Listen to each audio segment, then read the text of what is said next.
Hi, my name is Rachel Okello and I'm a UK-based solicitor specialising in immigration, nationality and deportation law. And this is day 8. Yes, it's day 8 of our season Coming to the UK for Love, where I have been coming to you every working day with a different video, different top tips, and we've also done a guidebook which breaks down all the different aspects that you need to consider if you want to come to the UK to join your qualifying partner. And we've gone through in a video what a qualifying partner is, or if you're already in the UK and you want to know whether you can qualify to stay here, whether you're eligible to stay here again with a qualifying partner.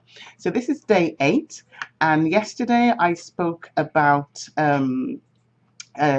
children, the impact that children have on a application. I've talked about genuineness. I've talked about qualifying partners, of course. I talked about suitability, and we also talked about the financial requirements. So today we are going to talk about what other things you need to know if you're going to make an application. And I promised that I would also discuss relationship breakdown, which is going to be what it is about today. So it's not necessarily that you're going to make an application to join your qualifying partner, but we're going to talk about what happens if things go wrong. Okay, what happens if the relationship breaks down? And I'm going to split it into 3 categories.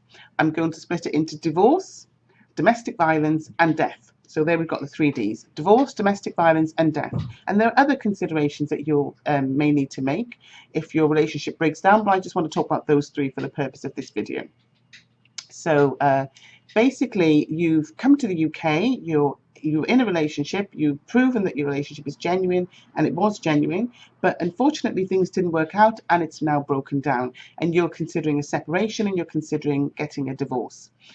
What are the steps that you need to take to ensure that if you choose to do so, you can stay in the United Kingdom?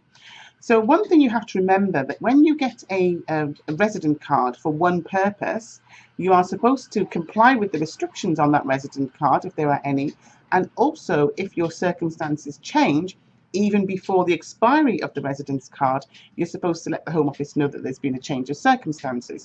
So if you have a residence card based on your relationship and your relationship has broken down, then I'm going to recommend that you take urgent legal advice, because it may be that you need to notify the Home Office if you're no longer here, for example, for family life reasons, that you need to notify the Home Office and take advice on what you can do next if you need to stay in the United Kingdom. And it will be that you have grounds to stay here for reasons other than your relationship, because obviously the relationship is broken down.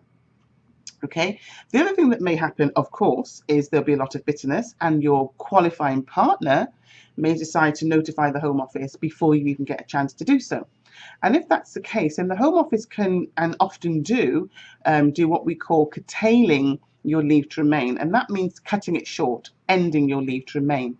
And they normally write to you, and they'll give you a period of time, up to 3 months, to say that we understand that your relationship has broken down, you no longer qualify to stay in the UK on the partnership route, and therefore we are going to terminate your residence in the UK.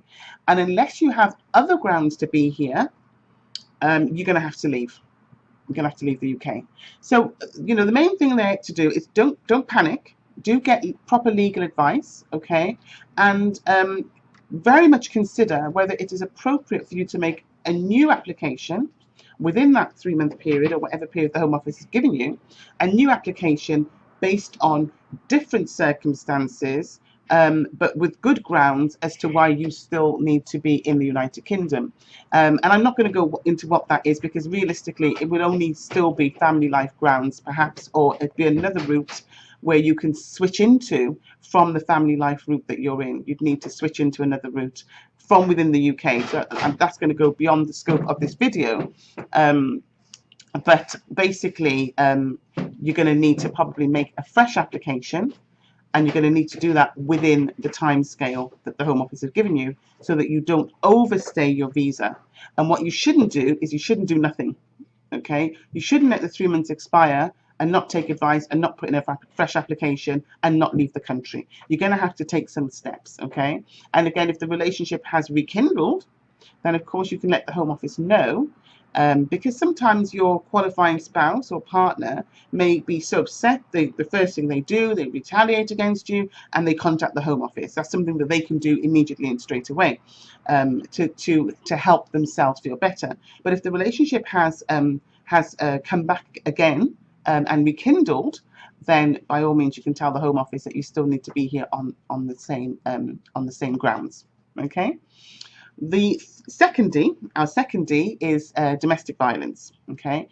Now, of course, you come to the UK, you had a qualifying partner, you were very much in love, and had no idea that this person was a perpetrator, a violent perpetrator, and was going to be violent against you in your own home.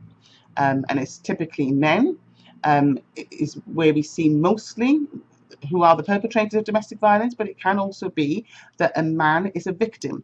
So it doesn't matter if you're the man or female victim, the rules apply to you equally. Okay. Now, the Home Office are clear that they do not expect somebody to stay in a marriage or in a relationship if they are a victim of domestic violence, just in order to, because they're fearful of losing their permission to be in the country. And so there are provisions in place under the immigration rules that if you are a victim of domestic violence and you are already on that spouse partner visa application route, that you can immediately apply for indefinite leave to remain so that you can live permanently in the United Kingdom and you don't need to continue to be a victim of that abusive relationship.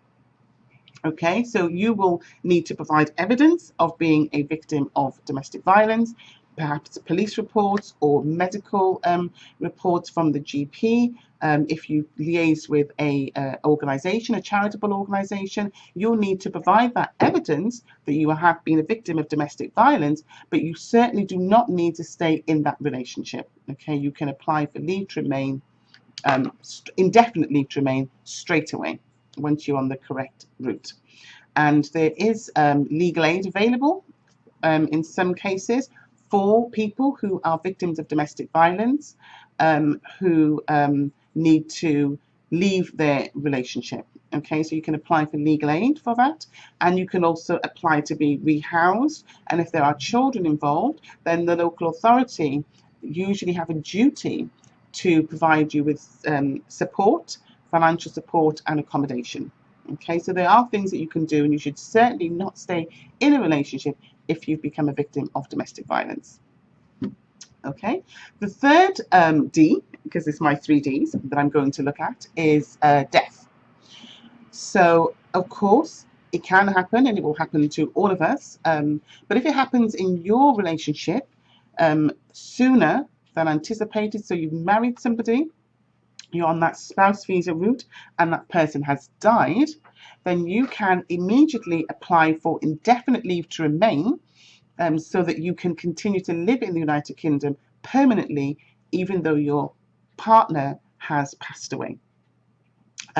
So you need to be on that route already for you to benefit from that provision. And one thing I will warn you of, which I have seen, is that if you come into the UK on a fiancé visa route and your partner, your husband, now passes away, or your wife, before you have extended your stay and put yourself under the spouse visa route, then you will not be able to benefit from the bereavement provision. Okay, so you won't be able to get indefinite leave to remain unless you're actually on the spouse or partner leave to remain route. So if you come in as a fiance and get married, for a variety of reasons, you need to change over straight away to put yourself on the leave to remain route. So you've got your 2.5 years, and if anything should go wrong, domestic violence, death, relationship breakdown, that you are already in a position to change your immigration status from within the UK. Okay, so basically, if your relationship breaks down, getting divorced or separation, then you'll have to consider whether there are other grounds for you to stay in the UK. If you are a victim of domestic violence, then you can apply for indefinite leave to remain, or if your partner dies, then you can apply for indefinite leave to remain if you're already on the correct route. Okay, so that's it for today. Do contact me if you want to discuss this, your own situation personally, because obviously this is just general advice. And our number is 01213 894 895, or you can contact us via our website at clarityvisas.co.uk. So it's been lovely speaking to you as usual, and I will see you tomorrow for our day 9, which is going to be about deportation and spouse visas, partnership visas. Okay, take care. Thank you. Bye bye.